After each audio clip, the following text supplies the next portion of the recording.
Bonjour à tous, je vous attends donc avec une petite chanson. Alors aujourd'hui une chanson un peu triste mais bon, ça fait du bien pour rebondir aussi. On commence avec Volo, un petit peu.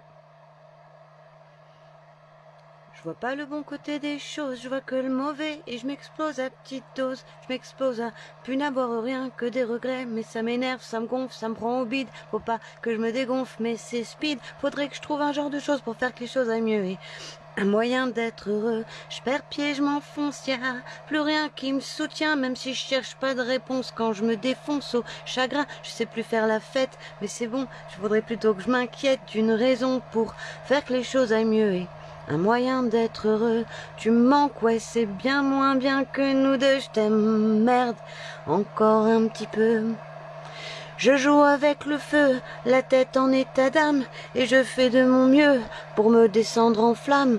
Je suis comme mon ombre, et c'est perdre haleine à chaque fois que je compte le nombre de faux pas que je me traîne. Ce qui passe sur moi n'a pas un beau visage, mais on dirait que j'ai plus que ça à offrir en partage. Ça doit être ma pénitence, une sorte de punition, un genre d'épreuve dans l'existence dont faudrait que je fasse l'initiation. Je me tape des coups de barre à me filer des crampes, mais je suis passé maître dans l'art de me coller des trempes. Je ne m'excuse plus d'être amer par excès de politesse, et quand je muse de colère, c'est pas exprès par faiblesse. Je tue le temps par habitude, je respire pas, je me fume, et c'est devenu une attitude d'avoir le cœur en brume. Et même si je tourne pas rond, je sais trop qu'à la fin, avant que je touche le fond, je n'irai pas bien loin. C'est au-dessus de mes forces, mais c'est sans importance. Au rythme, ça se corse de tenir la distance. Je bluffe pas, je me couche. C'est un jeu de malade de prendre ce qu'il faut comme douche pour garder l'esprit crade. J'ignore si c'est un comble au point où ça me mine de devoir mettre tout de fond en comble dans un champ de ruines. Je m'essouffle, je m'étouffe. Il faut que je souffle un peu et que je retrouve vite un jour de plan pour faire que les choses aillent mieux. Tu me manques, ouais, c'est bien moins bien que nous deux, je t'aime, merde, encore un petit peu. Je vois pas le bon côté des choses, je vois que le mauvais, et je m'explose à petite dose, je m'expose à plus n'avoir rien que des regrets, mais ça m'énerve, ça me gonfle, ça prend au bide, faut pas que je me dégonfle, mais c'est speed, faudrait que je trouve un genre de plan pour faire que les choses aillent mieux, et un moyen d'être heureux, je perds pied, je m'enfonce, y'a plus rien qui me soutient, même si je cherche pas de réponse quand je me défonce au chagrin, je sais plus faire la fête, mais c'est con, faudrait plutôt que je m'inquiète d'une raison pour faire que les choses aillent mieux, et un moyen d'être heureux. Voilà, merci pour cette petite chanson. Voilà, je suis un peu déprimée aujourd'hui parce que ça fait des mois maintenant que j'ai toujours pas vu mes enfants. Et quand je vois ce genre d'image, des enfants en classe, avec deux masques, une enfance pareille, et quand je vois voilà le commentaire sur mon peuple, un peuple normal se révolterait en voyant ça, c'est clair. À force de tout voir, on finit par tout supporter. À force de tout supporter, on finit par tout tolérer. À force de tout tolérer, on finit par tout accepter. À force de tout accepter, on finit par tout approuver. On est vraiment là-dedans, les amis. Et j'aimerais partager ce moment-là, même si, voilà, je préfère être plus positive en général. Et j'aime pas trop vous filer le moral dans les chaussettes parce que on voit bien que c'est ça qui freine aussi un maximum d'initiatives, un maximum de gens, quoi. On a peur pour l'avenir, on a peur des autres, on se fait pas confiance. Et c'est vraiment ça qu'il faut... C'est à ça qu'il faut qu'on s'entraîne, en fait. Réussir à se faire confiance, déjà à soi-même, faire confiance aux autres, et retrouver justement cette foi du collectif, parce que malheureusement, le fait qu'on n'ait pas confiance en nous, et c'est vrai qu'on a grandi dans un monde où on a tout fait pour qu'on n'ait pas confiance en nous. Et si on arrive vraiment à reprendre ce pouvoir d'être soi-même, en fait, de s'accepter, je pense qu'on a vraiment beaucoup à en tirer, en tout cas, de cette épreuve, et surtout beaucoup de force à récupérer pour l'avenir et plus jamais se laisser avoir de la sorte. Alors je vois bonjour Gérard, je vois que tu m'as fait quelques commentaires. À force de technologie, on finit par oublier le naturel et l'humain. Ça c'est clair, c'est de plus en plus triste. Et on reviendra là-dessus. J'ai préparé tout un petit déroulé, parce que j'essaye de faire peut-être moins de lives, mais des lives un peu mieux organisés. Je voulais revenir sur différents points. Déjà, peut-être pour ceux qui ne me connaissent pas, me faire une petite présentation de qui je suis, pourquoi je me mobilise, depuis quand, et faire le point petit à petit sur éventuellement voilà, la situation actuelle, où on en est, pourquoi, comment on peut faire pour inverser la tendance, parce que c'est impératif. Là, on est aujourd'hui le 8 septembre 2021. Dans 3 jours, nous allons fêter un événement qui, moi, me semble important de remettre aussi en avant. J'en parle dans un spectacle que j'ai lancé en janvier 2020, qui s'appelle Bouge ta Corse en 2 heures. C'est les 20 ans du 11 septembre, les amis. Moi, j'ai fêté 18 ans, à peu près 6 semaines après le 11 septembre 2001. Donc voilà, ça fait 20 ans, je fêtais mes 38 ans dans quelques semaines. Et ça a été vraiment le début pour moi d'un combat, en fait. Mais vraiment, quand j'ai vu cet événement, j'ai fait partie des gens qui ont viré au complot tout de suite. Oups, salut Céline, j'ai oublié. T'as oublié quoi? Pas bien ça. T'as oublié les 20 ans? Non. Mais en tout cas, je voudrais m'exprimer là-dessus, et quitte à assumer totalement, voilà, assumer d'être traité de complotiste, etc. Moi, j'ai fini par... Bonjour Gérard. Excuse-moi, parce que j'essaye de suivre les coms, mais en même temps, je me perds dans mon raisonnement. Donc, très tôt, j'ai eu des doutes sur cet événement. Et en 20 ans, j'avoue que on oublie, on se remémore, et en même temps, on est vraiment... on se laisse happer par une actualité. Et donc, je vous disais, dans mon spectacle, je reparle de cet événement du 11 septembre, parce que si vous faites... posez la question, parce que moi, je l'ai testé dans mon spectacle, cette question-là. Comment on nous efface la mémoire progressivement à force d'actualités qui dépassent l'autre en permanence, qui se remplacent les unes après les autres. Et donc, le 11 septembre, si vous posez la question, la majorité des gens ne savent même pas combien de tours se sont effondrées à New York, ce fameux jour. Et bonjour JM. Et donc, je ne sais pas s'il y aura un décalage ou pas entre les réponses, mais selon vous, il y a combien de tours qui se sont effondrées? Parce que je peux vous garantir que, allez, 9 personnes sur 10 vont vous répondre une réponse à côté de la plaque. Alors, je sais pas si j'attends ou pas, si je fais durer le suspense. Mais on peut regarder ensemble. Hein. D'ailleurs, j'ai une petite vidéo aussi. J'ai plusieurs vidéos à vous montrer. Et donc, la plupart des gens ont complètement effacé de la mémoire. Du coup, après, je mets le doute aux gens. Et à chaque fois, j'ai des réponses... soit une, soit deux. La plupart des gens ont retenu les 2 fameux tours jumelles qui se sont effondrés à quelques heures, 1 heure ou 2 d'écart. Mais il y a eu une 3e tour. Donc il y a 3 tours à New York. Après, le Pentagone et les autres avions qui se sont qu'on n'a jamais retrouvés ou qui se sont écrasés, ça n'a rien à voir avec New York. Mais dans New York, il y a eu 3 tours. La tour numéro 7, qui est située à peu près 2 ou 3 pâtés de maison bien après Ground Zero. Donc c'est écroulé. La thèse officielle, c'est 3 départs de feu qui seraient dus à des débris du World Trade Center. Alors, des débris... les autres immeubles autour n'ont pas eu de dommages. Hein. Mais cette tour-là, 2-3 pâtés de maison après, se retrouve avec 3 départs de feu. Et au bout de... Je crois qu'elle s'est effondrée à 17h, celle-là, si il me semble bien, on peut lire ça. Tapez tour numéro 3... numéro 7, pardon.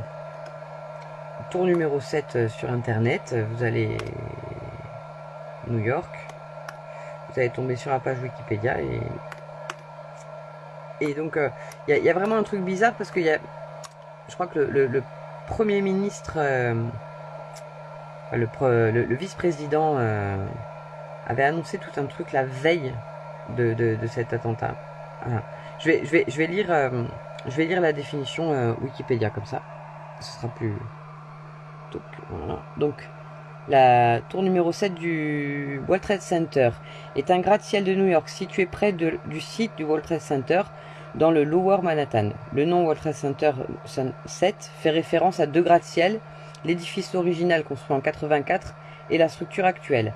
L'immeuble original fut détruit à la suite des attentats du 11 septembre et fut donc remplacé par le nouveau World Trade Center numéro 7 inauguré en 2006. Alors, le gratte-ciel original possédait 47 étages, un revêtement de façade de ciment rouge et une emprise au sol trapézoïdale. Bon, on va passer là-dessus. Voilà, sur la... Voilà. Le 11 septembre 2001, le gratte-ciel fut endommagé par des débris quand les tours jumelles se sont effondrées. Son intégrité structurale fut d'autant plus compromise qu'il y eut des incendies dans l'immeuble tout l'après-midi. Le World Trade Center 7 original s'effondra à 17h20 le 11 septembre. Il doit bien y avoir caractéristiques, locataire, effondrement.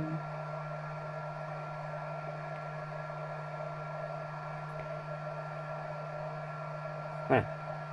Au matin du mardi 11 septembre 2001 à New York, deux avions de ligne détournés par des pirates de l'air terroristes d'Al-Qaïda s'écrasent contre les deux tours jumelles du World Trade Center à 8h46 et 9h03, provoquant d'importants incendies dans les étages touchés par le crash aérien. Les bâtiments s'écroulent totalement à 9h59 et 10h28. À peine 2 heures après donc.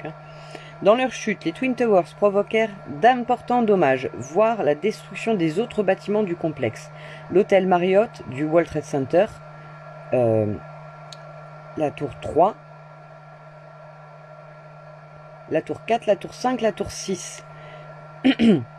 La tour 7 reste debout au moment de la chute des deux tours. Toutefois, selon un rapport du NIST... Qu'est-ce qui s'est passé? Attendez, excusez-moi. Oui, on est toujours en... du NIST, le bâtiment est atteint par des débris métalliques chauds projetés sur la surface sud et en son tiers oriental, lors de l'effondrement de la tour nord. Ces débris engendrent des incendies avec des flammes sporadiquement et partiellement visibles côté nord, c'est-à-dire du côté opposé à la chute des débris, niveau 11 à 13 et 28 à 30. Les incendies et les dégâts sont beaucoup plus importants côté sud, mais une abondante fumée empêche les observations et la prise de vue, et ne permet pas aux observateurs d'en mesurer la portée exacte. Plus d'une vingtaine de témoignages, essentiellement de pompiers, exposent que vers 16h, l'évacuation du bâtiment fut ordonnée par crainte d'un effondrement.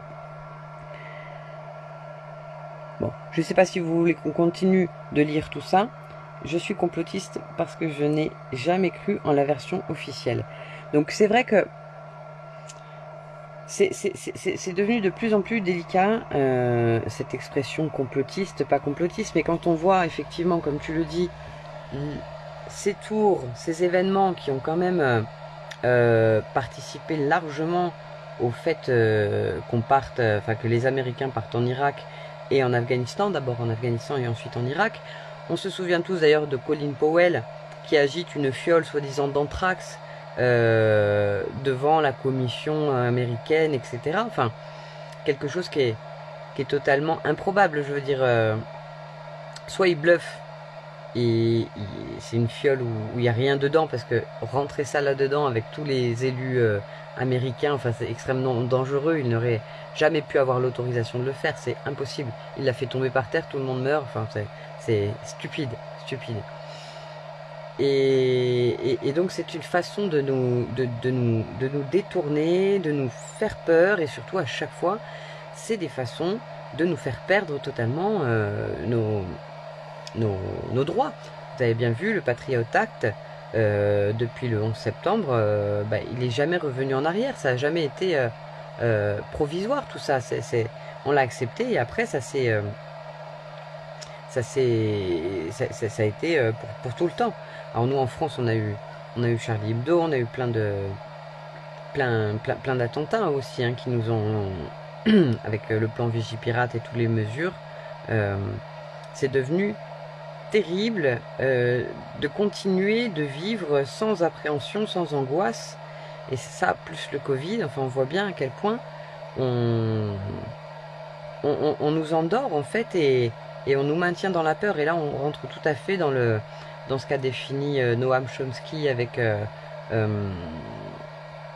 le consentement, comment ça s'appelle, propaganda, la fabrique du consentement.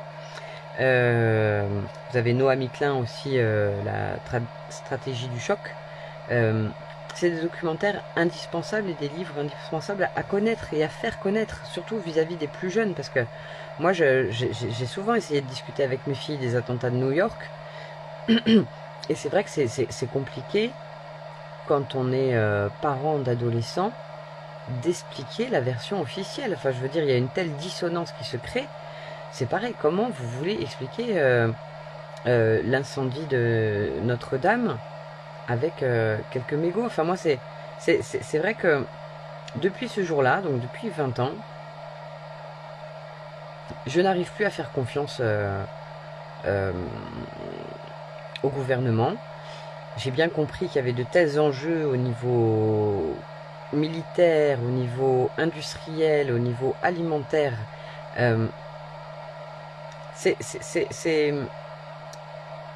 Tout ce système mondialisé a besoin d'un contrôle extrême pour réussir à ses fins, pour réussir à se maintenir et à perdurer. Et on est vraiment maintenant dans une période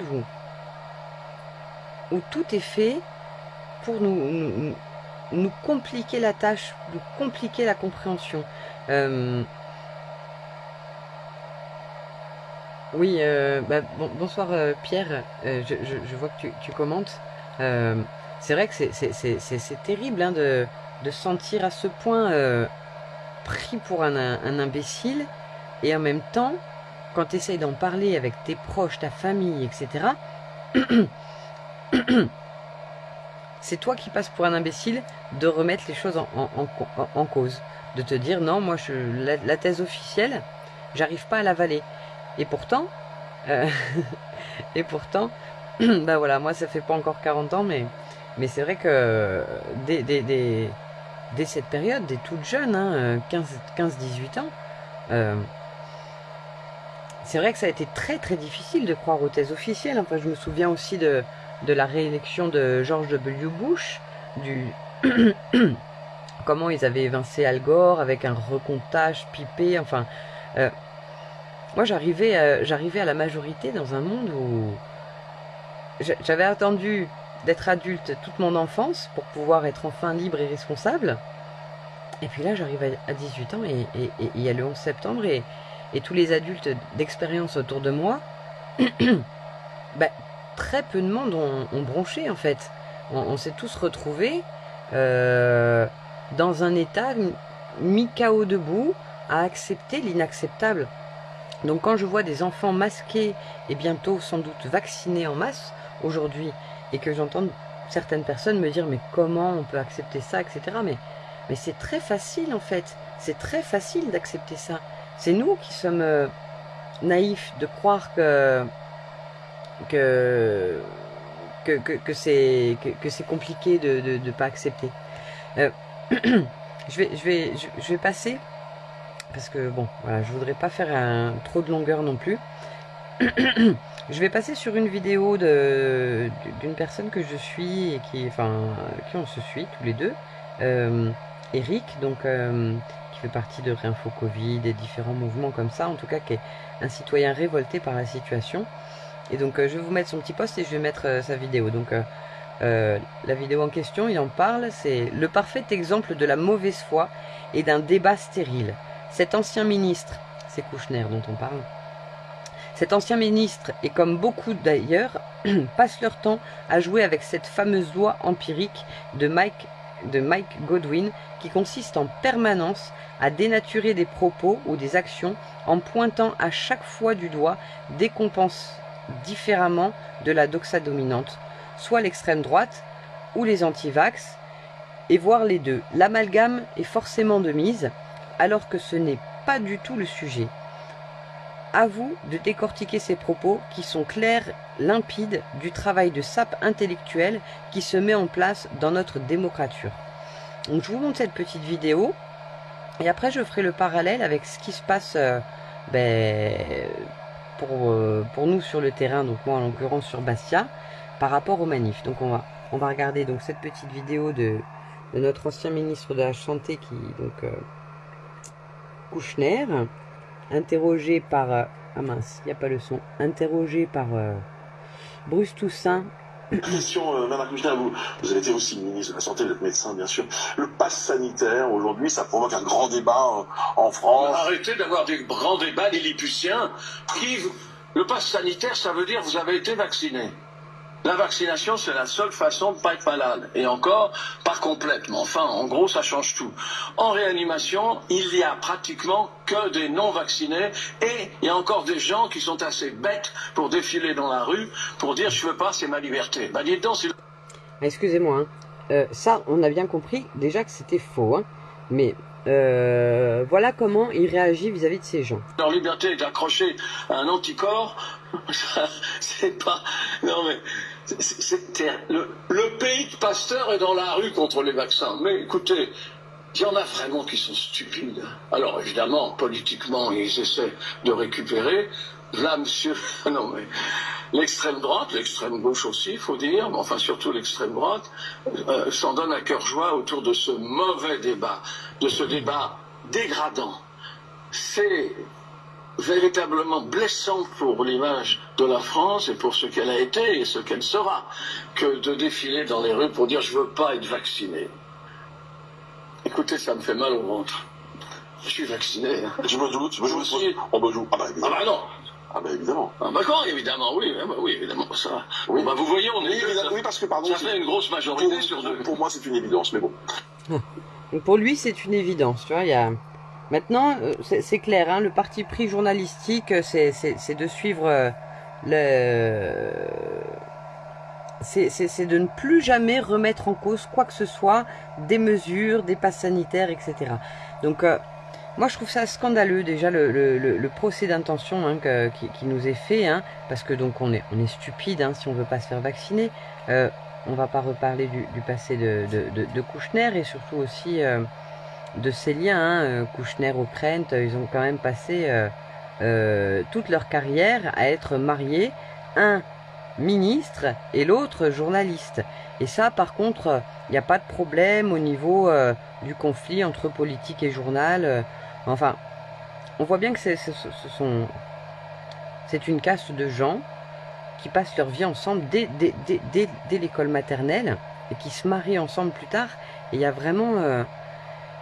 Enfin, moi, quand j'entends parler, je vais remettre le passage qui me choque le plus là-dedans. Vous avez été aussi ministre de la Santé, vous êtes médecin, bien sûr. Le pass sanitaire, ça veut dire que vous avez été vacciné. La vaccination, c'est la seule façon de ne pas être malade. Et encore... Ah bon, déjà. Pas complètement. Enfin, en gros, ça change tout. Ah bon. En réanimation... En gros, ça change tout.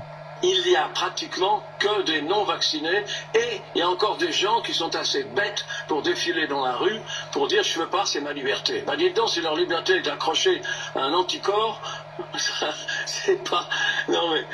Sa tête... Le pays de Pasteur est dans la rue contre... Le pays de Pasteur est dans la rue. Mais attendez, enfin... Le pays de Pasteur, ok. Mais je veux dire, ce n'est pas un vaccin, ceci. Attendez, je suis désolée, j'ai des petits problèmes pour mon écran. Bon, c'est pas grave. Donc, et à un moment donné, donc, il va nous parler d'extrême droite, extrême gauche, etc. Moi, ça fait un petit moment qu'au niveau des manifs de Bastia, je suis assez choquée par la présence justement de l'extrême droite dans les manifs de Bastia. Alors, les manifs d'Ajaccio, c'est pas loin d'être pareil, parce que c'est pas tout à fait l'extrême droite, c'est l'extrême droite repeinte en vert, plus ou moins, parce que donc c'est un monsieur qui se présente comme écologiste, mais écologiste voilà, très remonté contre les migrants et tout ça, et c'est quand même compliqué. Attendez, je vais tourner le téléphone pour voir si... J'ai mon téléphone qui bug à fond. Bon, voilà, ça y est, il m'horripile. Je le croise dans la rue, je lui mets une gifle. Donc je vais vous montrer une petite vidéo de la dernière manif que j'ai faite. Et on va enchaîner là-dessus, justement, sur la récupération. Et comment en fait... je sais que c'est terrible de parler de complot, mais il y a une vraie organisation mafieuse. Parce qu'on ne peut pas appeler les choses... Il faut appeler les choses par leur nom. Voilà. Il y a une vraie organisation mafieuse autour de tout ça. Et je vais essayer, hein, modestement, de vous montrer un peu mes conclusions de tout ce que j'ai pu réussir à obtenir comme certitude sur ces mouvements depuis 2008-2010 que je milite et que je m'engage auprès donc justement de ce combat militant. Donc j'ai fait ma petite vidéo. N'hésitez pas à poser... J'ai fait ma petite vidéo la dernière fois donc à la manifestation. Et donc j'ai noté, voilà, on était à 8 minutes à peu près. Donc moi je me scandalise à chaque fois de voir à quel point la présence de Forza Nova, qui est donc un mouvement d'extrême droite corse, qui s'est présenté aux dernières législatives, participe avec l'intercollectif. Alors on va parler de l'intercollectif, parce que l'intercollectif... moi, je connais pas mal de gens qui sont dans cet intercollectif, mais surtout qui sont qu'on retrouve absolument dans tous les collectifs où il pourrait y avoir du grabuge par rapport au système en place. Donc, c'est-à-dire qu'on les retrouve dans les Gilets jaunes, bien évidemment. On les retrouve dans le collectif Stop à la 5G. On les retrouve aussi dans tout ce qui est le RIC, etc. La protection, les poubelles. Donc, ces personnes-là, en fait, c'est mon ressenti et je pense vraiment, avec tout ce que j'ai vécu avec ces personnes, tous les déboires que j'ai pu avoir et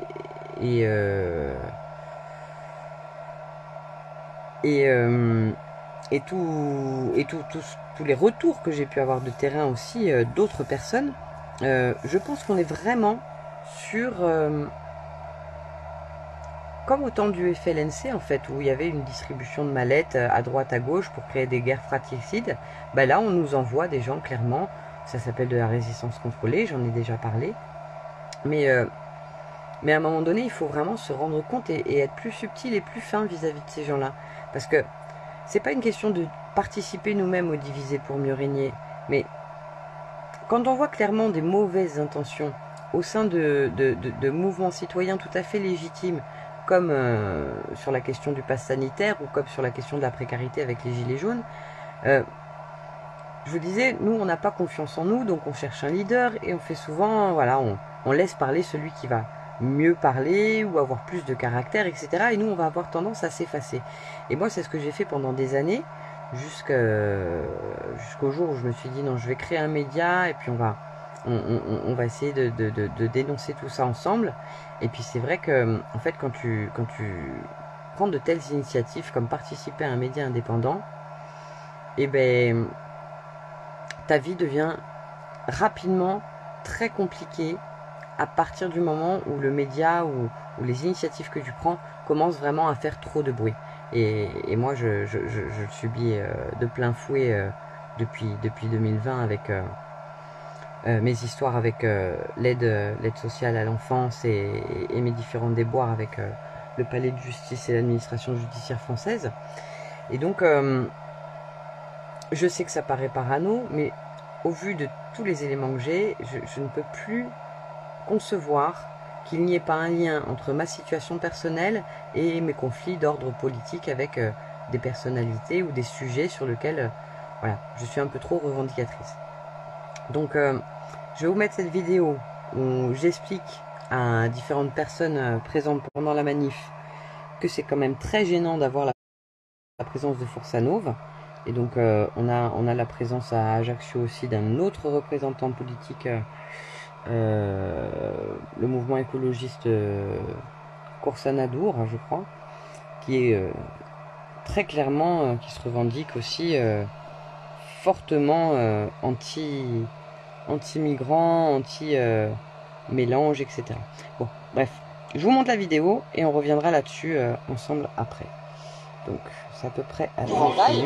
Je dis, je suis désolé, il y a l'urgence, il y a des gamins qu'on va vacciner, tu dégages, et puis c'est tout. Les amis de gauche qui s'arrêtent à ça, c'est eux les plus cons. Hein. Ah non, mais ça, on est en train de discuter, donc justement, que ce n'est pas judicieux pour l'intercollectif de mettre en avant ce bonhomme-là, parce qu'il fait plus fuir des personnes qu'il n'en rassemble, et surtout, les médias mainstream se frottent les mains avec la présence de ce type-là, et donc je comprends pas comment cet intercollectif autoproclamé n'écoute pas plus la parole du peuple quand il lui demande de ne pas faire participer, ou alors de les mettre loin dans le cortège, enfin en tant que citoyen, mais de les mettre en sourdine le plus possible parce qu'ils desservent la cause. Je veux vous dire, il y a énormément de gens qui refusent catégoriquement de mettre les pieds dans ces manifs, alors qu'ils sont de notre avis, mais ils le refusent. Et donc là, on a donc le début de manif avec la prise de parole d'une des principales leaders du mouvement, et qui va faire intervenir ce type-là, alors que juste avant, elle vient de dire qu'ils étaient apolitiques, et après, il y a une franche incollade, et je vais vous dire un peu plus de détails sur la personne qui parle, parce que donc c'est une ex, à la base, elle se revendique France Insoumise, donc je sais pas ce que la France Insoumise fait avec l'extrême droite, c'est quand même très douteux. Je ne dis pas le contraire. Ça, c'est clair qu'il y en a plus d'un qui se cache aussi derrière cette excuse pour pas bouger leur cul du canapé. Hein. Donc sur Facebook, ils sont là, hein, à balancer leur haine. Il peut y avoir n'importe qui. Ouais. Bah, il faut représenter, c'est sûr que c'est nos enfants, c'est plein de choses. Mais voilà quoi. Là, la principale organisatrice, tu la vois, c'est à deux, ils installent l'enceinte, le machin, le truc. Donc, c'est clairement. Hein, le type à la casquette, hein. C'est les chemises noires, lui, hein. Ah ouais, bon. Ah, ouais, mais là, il est pas... Il avait le talkie-walkie, il a sa bagnole, il est en tête de gondole. À chaque fois, il finit en une de course matin. Donc, à un moment donné, c'est juste un piège pour nous faire passer pour des fachos. C'est pour ça que les autres, ils ont qu'à venir, ils sont cons. Mais les gens ne peuvent pas venir, puisqu'ils voient dans course matin à chaque fois que c'est lui qui représente. Donc, ils ne veulent pas être derrière lui, c'est tout. Bah, Après, ils ont qu'à venir et il faut se mettre devant. il ne faut pas s'étonner. C'est tellement bien organisé, c'est un truc de comédien. Elle n'est pas de droite. Ouais, mais à chaque manif, à chaque réunion, elle est avec le premier. Et se passer pour elle n'est pas de droite. Je sais, je la connais bien, c'est une compagnie qui compte citoyen. C'est juste quelqu'un qui vient phagocyter les vêtements à l'intérieur. On va l'entendre. Après, le tort, c'est les autres qui ont qu'à venir aussi. Eh ouais, je te dis. Ça ne vient pas, t'as tort. C'est ça, tu laisses la place aux autres, ça c'est clair. Voilà, ouais. Ça c'est clair. Donc les amis, il faut venir, parce que sinon vous laissez la place à d'autres qui n'ont pas les mêmes intentions que nous. Comment? Moi je suis néo-nazi, ça passe très bien. Ouais, merci. Je déconne. Il est vraiment, même pas me laisser parler la dernière fois et tu me dis, c'est toi qui défends les libertés pour nous en fait, et tu laisses pas parler tout le monde. Allez. Voilà. Écoutez. À partisan. Mon cul.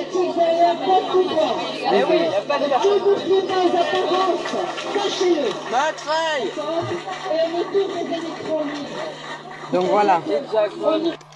On vient de dire qu'elles sont à partisans, hein, et à peine, là on est à 10 minutes 23, je vais vous mettre à donc 2 minutes 30 plus tard après cette prise de parole. On a donc la représentante, ici, donc là il y a une des représentantes, mais je vous parle de la blonde, voilà. Ça s'appelle la démocratie, d'accord? Voilà. Voilà, donc il va se justifier.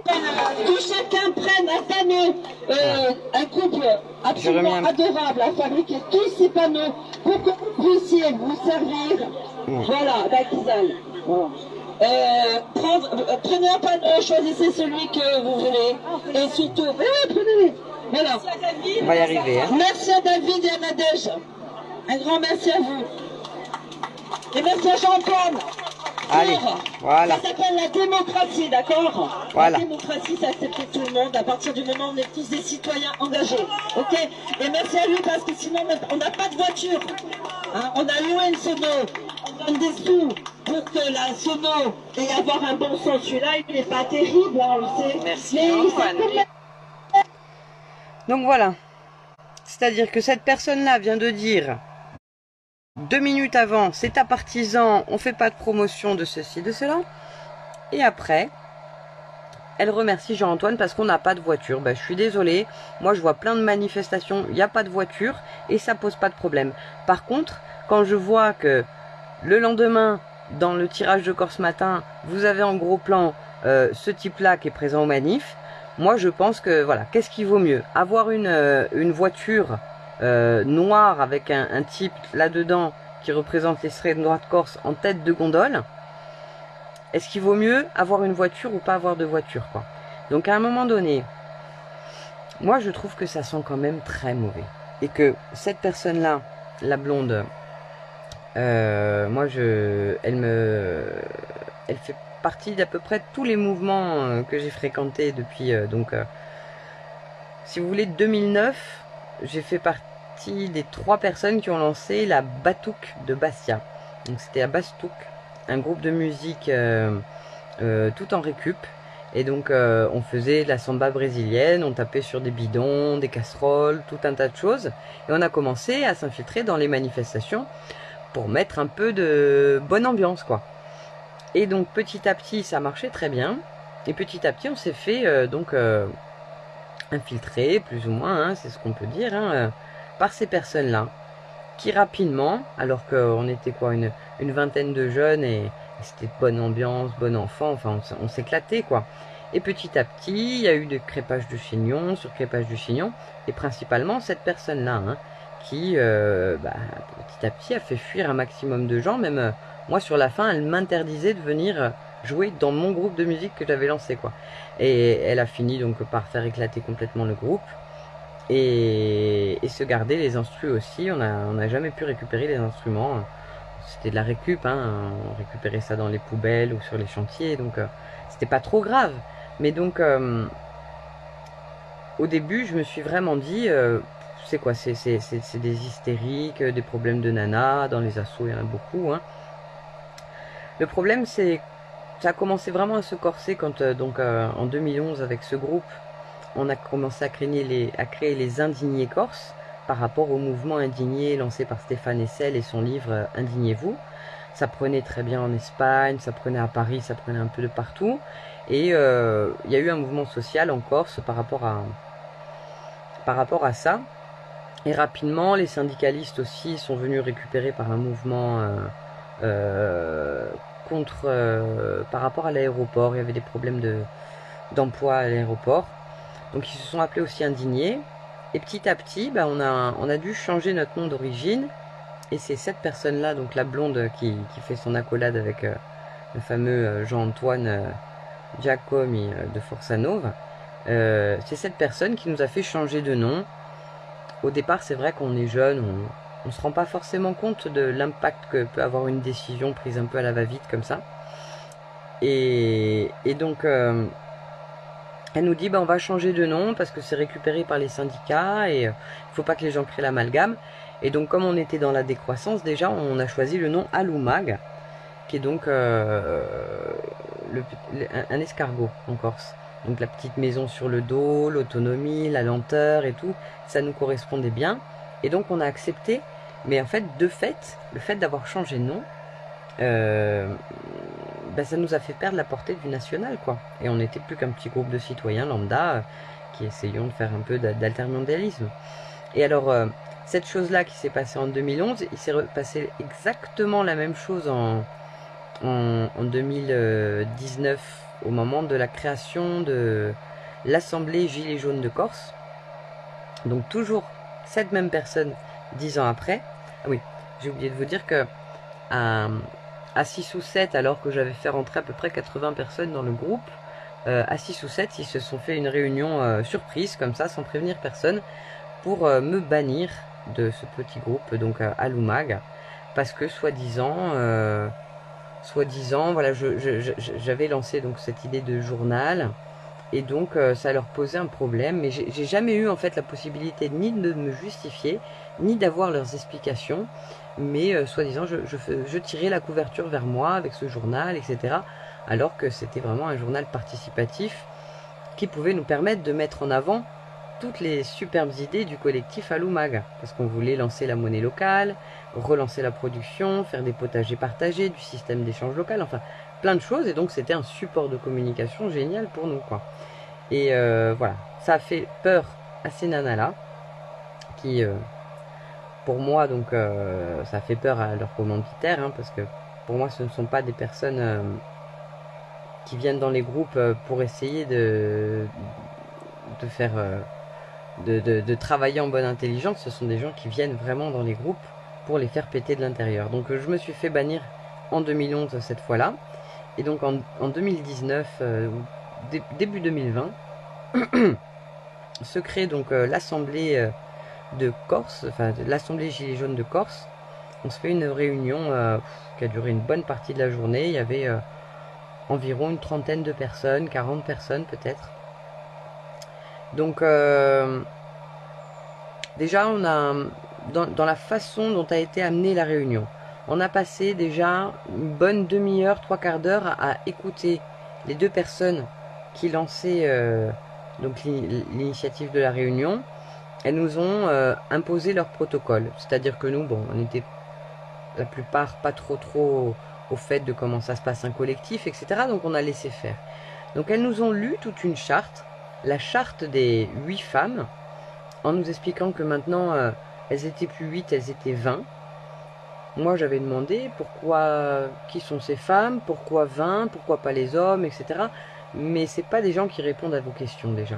Donc c'est un peu des femmes autoproclamées. Donc elles se sont présentées, et du coup, comme c'était elles qui organisaient la manifestation, la réunion Gilets jaunes, pour qu'elles continuaient de présenter la chose, il fallait qu'on valide leur charte des 20 femmes et tout. Donc elles nous ont lu la charte. Donc c'est vrai que quand tu es beaucoup, c'est long, on te lit un truc, ça te paraît bien comme ça, mais t'as pas la réflexion, il faut que tu valides à peine la lecture, il faut que tu dises oui ou non, enfin, tout est fait aussi pour te mettre dans un espèce de brouhaha et entre l'émotionnel et bon, on n'a pas le temps parce qu'on a beaucoup de sujets à traiter aujourd'hui, etc. Donc tu valides juste pour faire plaisir, tu vois, pour pas contrarier l'organisateur, mais en même temps, bah, tu te fais avoir parce qu'il y a plein de petites clauses, il y a plein de petits trucs. Si tu l'avais réfléchi, mûri plusieurs fois ce texte-là, peut-être tu aurais vu des trucs que tu aurais désapprouvés. Donc bref, on impose la charte des 8 femmes qui s'est transformée en 20 pour montrer l'ouverture, tu vois. Et au final, on a passé encore une heure à décider du nom à nouveau de notre assemblée. Parce qu'il y en a qui voulaient pas qu'on mette gilet jaune, parce que gilet jaune ça désunissait. Il y en a, enfin, et rebelote, tout faire pour ne plus entendre ce mot gilet jaune et perdre la portée du national. Et ça a été toujours les mêmes stratégies en fait quand j'observe. Au sein du collectif 5G, pareil. Beaucoup d'esbroufs, beaucoup de blabla, des réunionites à n'en plus pouvoir. Au final, on obtient un moratoire. Et puis en fait, aucun élu n'a fait respecter le moratoire, quoi. Donc elles sont sorties de là en disant regardez, on a réussi à obtenir quelque chose, mais en fait, c'était juste un petit bout de papier, ça n'a rien fait. Ça n'a rien fait évoluer, pire au contraire, ils se sont gavés et ça a permis de faire en sorte que les citoyens baissent leur vigilance. Et ça, c'est pas acceptable. Donc les gilets jaunes, au final, on s'est appelé Agissez en Corse pour Assemblée jaune citoyenne de Corse. Donc du coup, il y avait dans l'intitulé, mais Agissez en Corse, personne, ça ne parle pas. Et on perd encore le poids du côté mouvement citoyen national, quoi. Donc c'est très très fort, ça s'appelle de la manipulation de masse. Et on voit bien qu'il y a une vraie connivence entre le politique cul et chemise avec les labos, les intérêts financiers, les journalistes là-dedans, parce que bien sûr, bah, il y a les pubs et ils sont tenus, hein, on va pas revenir sur Bill Gates qui finance Le Monde, etc. et plein d'autres médias. Et derrière, on a donc toute une petite armée de faux militants qui se pointent dans les mouvements sociaux pour les péter de l'intérieur. Donc c'est vrai que c'est difficile à croire, hein, et qu'on a tendance très rapidement à tomber dans le raisonnement qui nous fait perdre tout crédit, c'est-à-dire les thèses complotistes. Mais à un moment donné, on voit bien que il y a plus de facilité à faire du mal qu'à faire du bien, en fait, hein. Parce que là, quand on voit les manifestations, à quel point ben, tout le monde fuit, personne ne se pose trop de questions, et au niveau des réunions, des organisations, etc., comment on fait pour intégrer tout ça? Comment on fait pour participer nous-mêmes? Là, la dernière manif que j'ai faite sur la fin, parce qu'au début, donc, pareil, avant on parlait pendant 3/4 d'heure, tout le monde pouvait s'échanger le micro, et là, il n'y a même pas eu de vote ni rien. Elles ont dit non, bah c'est trop long, on part direct, on va pas passer le micro, on le passera après. Le problème, c'est que au bout d'une heure de marche, bah, beaucoup de gens s'en vont, hein, et voilà, on ne fait que perdre du monde, hein, on ne gonfle pas pendant la manifestation, on diminue. Donc sur la fin, il y a moins de monde, les gens sont fatigués, font moins attention aussi aux échanges.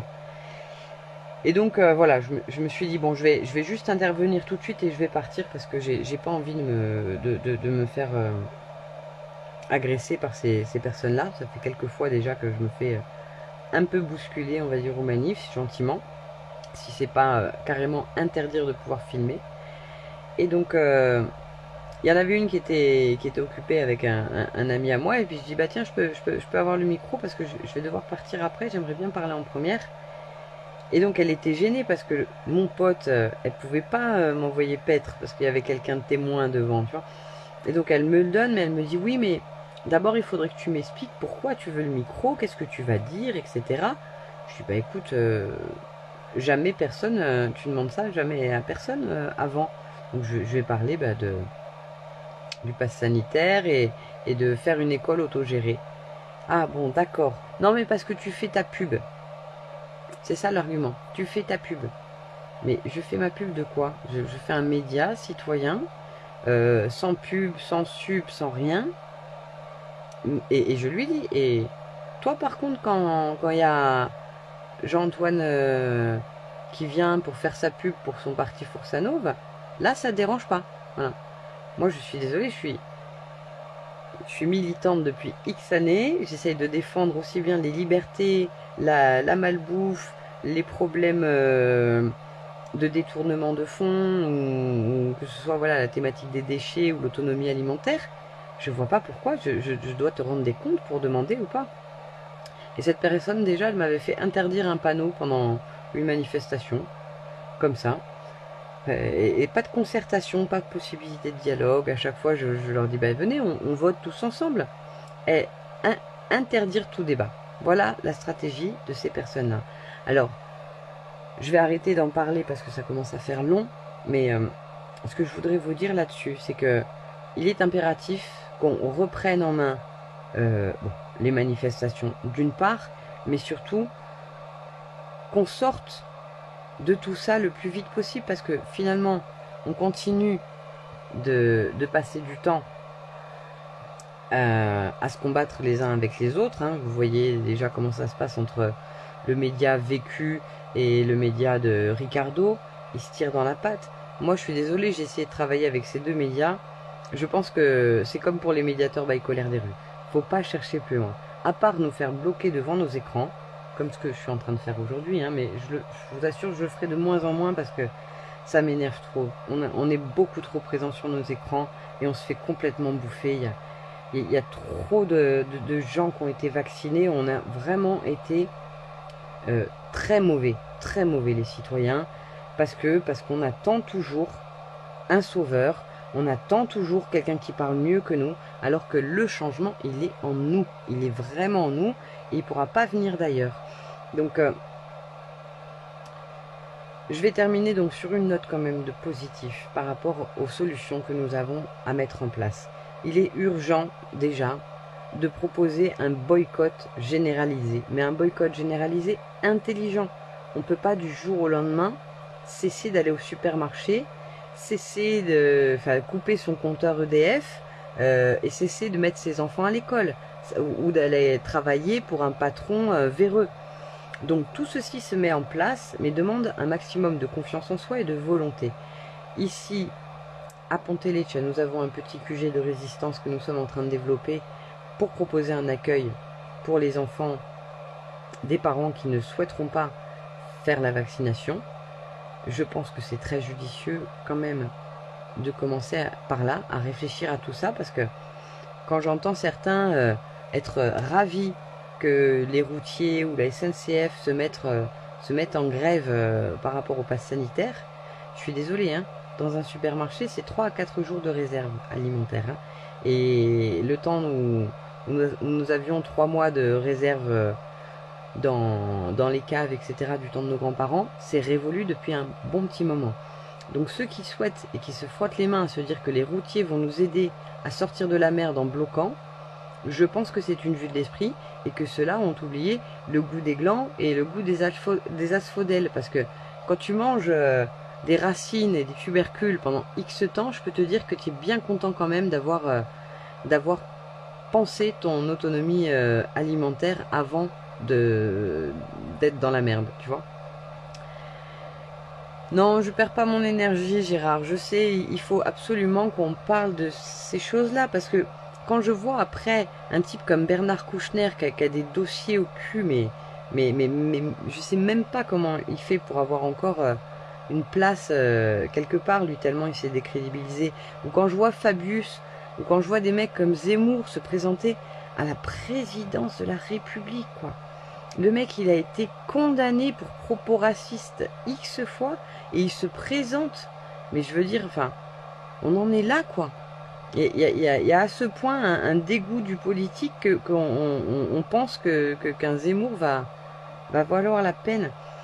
Donc, je crois que nous devrions vraiment, voilà, nous concentrer sur ce qu'il nous est possible de faire chacun de notre petite place, de notre petit point de vue, en tant que parent, en tant qu'éducateur, en tant que consommateur, en tant que travailleur. C'est vraiment la base. On ne peut plus accepter que nos enfants aillent à l'école avec des masques. C'est hyper traumatisant. On peut... Et puis c'est même pas qu'une question enfin,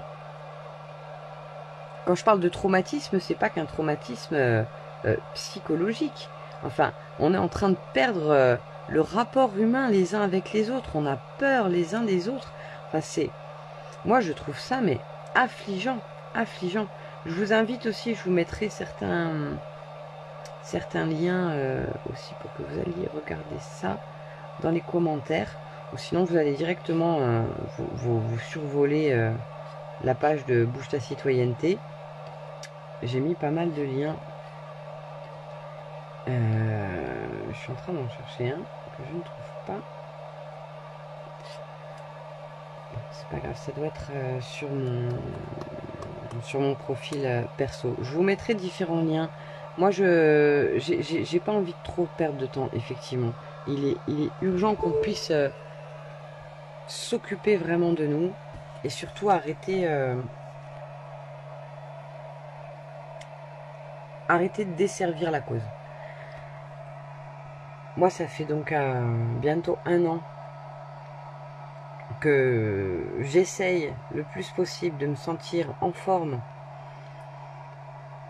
pour faire ma part, moi, dans cette crise sanitaire. Et moi, je suis rien du tout. J'ai lancé un média, mais n'importe qui aurait pu le faire. J'ai pas plus de légitimité, moi, qu'un autre ou une autre. Et quand je vois tout ce qu'on a imposé aux enfants, et quand je vois comme une personne comme moi, qui depuis des années essaye de trouver des solutions et de faire bouger un maximum autour d'elle pour justement aller vers ce monde d'après, quand je vois toutes ces années où j'ai été animatrice en centre social et en centre aéré, où j'ai vu des enfants vraiment en souffrance avec des parents et que moi, depuis bientôt 1 an, je n'ai plus accès à mes enfants pour des raisons politiques, parce qu'il n'y a pas de violence dans mon dossier. C'est la seule façon de retirer des enfants à un parent, c'est une mise en danger réelle et avérée. Il n'y a rien de ça dans mon dossier. Et j'ai plus accès à mes enfants. Je voudrais les protéger en temps de crise sanitaire. Je ne peux même pas les voir. Enfin, on arrive à des dissonances telles que, en fait, c'est une inversion des valeurs permanente. Les gentils sont mis au banc de la société, on les traite comme des chiens. Les méchants ont les micros tout ouverts et on n'entend que leur discours. Je suis désolée, hein, ça paraît assez binaire, hein, je ne suis pas aussi manichéenne, mais à un moment donné, rendez-vous compte. Les bons parents qui veulent protéger leurs enfants de la vaccination risquent de se trouver avec les foudres de l'aide sociale à l'enfance. Enfin, si on vous retire vos enfants parce que vous voulez les protéger d'un traumatisme et peut-être même d'un manque de développement au niveau du cerveau par manque d'oxygène, vous vous retrouvez à voir peut-être vos enfants placés. Donc, je crois que vraiment, nous devrions prendre conscience de notre part de responsabilité là-dedans. Quand on voit que ça fait 20 ans que dure l'horreur d'avoir accepté, voilà, le 11 septembre et tout ce qu'on a accepté en 20 ans, en fait. Je vois pas comment vous pouvez imaginer que ça se passe autrement à l'heure actuelle. Donc je pense que j'en appelle à la réaction de tout un chacun, de toute personne, un minimum consciente de ce qui est en train de se passer et à prendre conscience de comment il participe lui-même au fait que cette situation perdure. Et donc, je sais que le boycott, c'est pas évident, ça fait peur. Mais je suis désolée, si vous vous concentrez bien, tous, dès maintenant, avec vos voisins, avec vos collègues, avec vos amis, vous essayez de trouver des solutions pour produire, pour vous soutenir les uns les autres. Je suis désolée, on peut réussir à s'en sortir sans forcément participer à ce système-là. Il y a plein de solutions. Moi, j'ai fait que ça, essayer de vous en donner. Mais c'est sûr que quand on passe en moyenne le français moyen entre sa télé et son ordi et ses réseaux sociaux, il passe 5 à 8 heures par jour, certains. Et si tu regardes les jeux vidéo aussi, 5 à 8 heures par jour, on en fait des relances. On crée de la richesse. On en fait des potagers. Donc à un moment donné, les amis, si vous voulez continuer à préserver un maximum vos valeurs et protéger les vôtres, il va falloir se remettre en question sérieusement. Et ça part vraiment pour... déjà, le premier des points, c'est plus accepter l'inacceptable. Les enfants avec les masques, la présence de personnes trop contradictoires, trop controversées dans les manifs, qui nous fait perdre de la crédibilité, et accepter, arrêter d'accepter toutes ces injustices qui sont faites. Je suis désolée, je suis pas la seule maman ni le seul parent à me retrouver en Macronie, à devoir ne plus voir mes enfants parce que j'ai une activité militante. On est de plus en plus nombreux. Et je veux dire, si mes enfants sont en danger à cause de mes activités militantes, les vôtres le seront aussi, les vôtres seront aussi en danger, voilà. Dans très peu de temps en fait, hein. Et donc si on ne me protège pas, ben, c'est aussi laisser la porte ouverte à n'importe quelle autorité de pouvoir vous aussi vous mettre la pression une fois que les plus militants, les plus chevronnés ne seront plus présents à vos côtés pour défendre vos droits. Alors, je vais terminer, oui. J'aime bien vous vivez en caravane, en pleine nature. Bah écoute, c'est un peu temporaire, je t'avoue. J'aimerais bien avoir quelque chose de moins... Enfin, d'un peu plus aménagé, hein, parce que ouais, pour l'instant, voilà, j'ai pas mes enfants avec moi, donc j'ai pas besoin de les accueillir autrement. J'ai mon appart où j'ai encore la clé, je l'ai pas encore perdue. Je sais que c'est imminent, hein, j'ai le préfet qui doit décider ou pas s'il maintient l'expulsion ou s'il annule la décision de la juge aux affaires familiales. Et donc en attendant, voilà, je me suis dit je vais me déconnecter un peu et me mettre dans la nature parce que c'est vrai que ça fait du bien. Ici j'avais un copain qui maintenant vit seul dans cette nature et qui avait donc une caravane de disponible. Et donc voilà, on s'est mis à s'investir dans ce lieu. Lui, ça fait des années qu'il est là, mais voilà. L'objectif cet hiver, c'est de faire de tout cet espace non cultivé un espace cultivé. Donc voilà, je vous laisse là-dessus. Moi, je vous invite vraiment tous à vous rencontrer. Vous avez les cantons autonomes qui bougent pas mal, mais il ne faut pas attendre qu'il y ait forcément un organisme ou quoi. Vous faites le tour de votre village, vous faites le tour des gens un peu motivés, vous lancez un petit espace ou dans des espaces verts, vous occupez les places, vous distribuez des tracts. Il y a plein de solutions, hein. Il y a plein de solutions et surtout, on essaye de passer le moins de temps possible devant un écran. Voilà. Si vous avez besoin d'informations, lisez des bouquins. Si vous avez besoin de lien social, sortez dans la rue, allez voir les gens, souriez à la vie, allez faire du tractage, du colportage. Mais je crois que vraiment, tant qu'on continuera à se maintenir devant les écrans à ce point, on participera à notre propre perte en fait. Donc je vais terminer en lisant ce dernier commentaire. Alors, j'arrive pas à mettre affiché plus. C'est Rita. Ah, j'arrive pas à mettre... Ah voilà, si. On en parle des parents qui menacent l'autre parent d'arrêter de demander la pension alimentaire, sinon il fait vacciner le gosse. Tout ça à cause de Macron qui a validé le fait qu'un seul parent est suffisant pour vacciner. Je sais, moi je suis tout à fait dans ce cas-là. Moi maintenant j'ai donc mes 2 ex qui me font passer en justice donc par rapport à la garde des enfants. Hein. Les 2 plus grandes ont 15 et 17 ans. Et donc c'est ce papa-là qui veut absolument récupérer la garde alors qu'il est parti pendant plus de 3 ans sur le continent et qu'il donnait très très peu de nouvelles. Mais maintenant je suis une dangereuse complotiste et il faut absolument qu'il me retire mes enfants. Donc là j'ai une chance, c'est que mes 2 grandes c'est terrible d'en parler comme ça, ont attrapé le Covid récemment, ce qui fait que j'ai 6 mois de répit par rapport à l'obligation vaccinale ou pas. Pour l'instant c'est pas encore obligatoire tout à fait, hein. Mais voilà, j'ai été très inquiète et j'ai passé un été vraiment à me ronger les ongles. Et donc là, ça fait 15 jours entre l'une et l'autre. Elles ont attrapé les 2 juste avant la rentrée. Et je vous avoue que j'ai un peu eu peur parce que j'en ai une des 2 qui est asthmatique.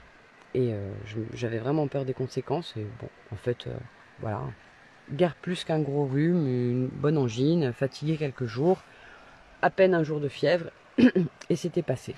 Donc effectivement, ouais, le chantage du parent qui, pour faire suer son ex, menace par rapport à la vaccination, ça va être terrible. Et ça fait partie des choses qu'il faut arrêter d'accepter. Voilà, tout simplement. Donc je vous remercie beaucoup pour votre écoute. Je vous souhaite beaucoup de courage. Je vous invite, n'hésitez pas à venir me rejoindre en Corse, venir nous donner un petit coup de main du côté de Pontelecce. Vous arrivez en train, vous arrivez par bateau, on se débrouillera. On a une capacité d'accueil.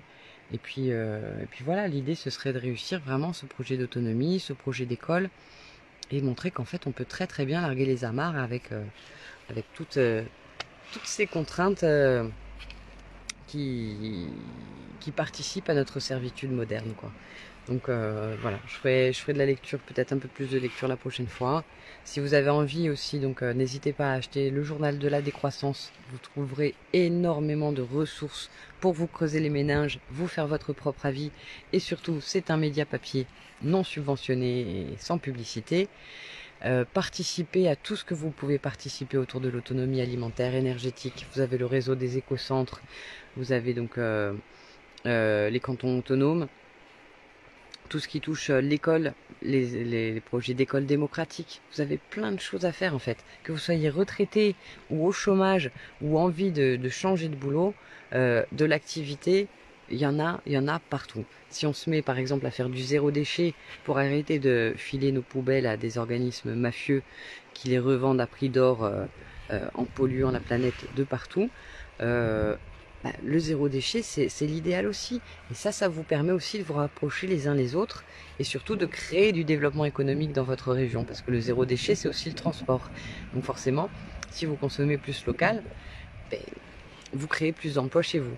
Alors je sais que ça coûte plus cher, c'est ce qu'on dit souvent, mais si vous mettez en place un système d'échange local, si vous participez à une coopérative alimentaire où vous donnez un peu de votre temps, vous arrivez à faire baisser les prix pour tout le monde.